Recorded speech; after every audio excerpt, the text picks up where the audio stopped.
ஆண்டவரும் உலக இரட்சகருமாகிய இயேசு கிறிஸ்துவின் இனிய நாமத்தில் யாவருக்கும் என் அன்பின் வாழ்த்துக்கள். ஒருவர் இயேசுவிடம் வந்து, நல்ல போதகரே, நிலை வாழ்வை உரிமையாக்கிக் கொள்வதற்கு நான் என்ன செய்ய வேண்டும் என்று கேட்டார். அதற்கு இயேசு அவரிடம், நல்லவன் என ஏன் சொல்கிறீர்? தேவன் ஒருவரை தவிர நல்லவர் எவரும் இல்லையே. உமக்கு கட்டளைகள் தெரியும் அல்லவா? அப்பொழுது தலைவன் ஒருவன் அவரை நோக்கி, நல்ல போதகரே, நித்திய ஜீவனை சுதந்திரித்துக் கொள்வதற்கு நான் என்ன செய்ய வேண்டும் என்று கேட்டான். அதற்கு இயேசு, நீ என்னை நல்லவன் என்று சொல்வானேன்? ஆண்டவர் ஒருவரை தவிர நல்லவன் ஒருவனும் இல்லையே. விபச்சாரம் செய்யாதிருப்பாயாக, கொலை செய்யாதிருப்பாயாக, களவு செய்யாதிருப்பாயாக, பொய் சாட்சி சொல்லாதிருப்பாயாக, உன் தகப்பனையும் உன் தாயையும் கனம் பண்ணுவாயாக என்கிற கற்பனையை நீ அறிந்திருக்கிறாயே என்றார். லூக்கா 18 அதிகாரம் 18 முதல் 20 வசனம் வரை. இக்கருத்துக்களை நாம் உள்வாங்கி சிந்திக்கின்ற போது, ஆண்டவர் நமக்களித்த கட்டளைகள் படிதான் வாழ்கின்றோமா என்ற கேள்விக்கு நம்முடைய மௌனம்தான் பதிலாக மிஞ்சும். மேலும் இறைமகன் இயேசு ஆண்டவர் ஒருவரை தவிர நல்லவர் எவரும் இல்லையே என்று கூறுகின்றார். சில வேளைகளில் நம்முடைய மனவலு குறைந்த சிலர் தேவனுடைய ஒழுக்க நெறிகளை கட்டளைகளை மீறி நடந்து விடுகின்றனர்.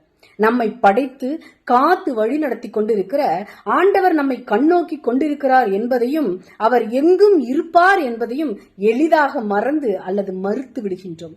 சிறு தவறுதானே என்று நாம் நினைப்பது ஆண்டவரின் பார்வையில் மிகப்பெரிய தவறாக தெரிகிறது. உண்மையில் நாம் பிறரிடம் வெளிக்காட்டிக் கொள்ளாத உள்மன எண்ணங்களையும் ஆண்டவர் அறிந்தே இருக்கின்றார்.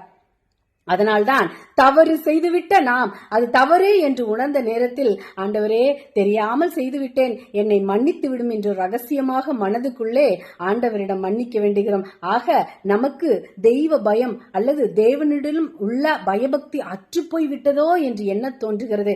நாம் எங்கு என்ன செய்கிறோம், எங்கு நடந்து செல்கிறோம், என்ன சிந்திக்கின்றோம் என்று கவனித்துக் கொண்டிருக்கிற ஆண்டவரை ஒவ்வொரு நொடியும் நினைத்து விட்டால் நம் சிறு தவறுகளை கூட செய்ய தயங்குவோம் என்பது உறுதி.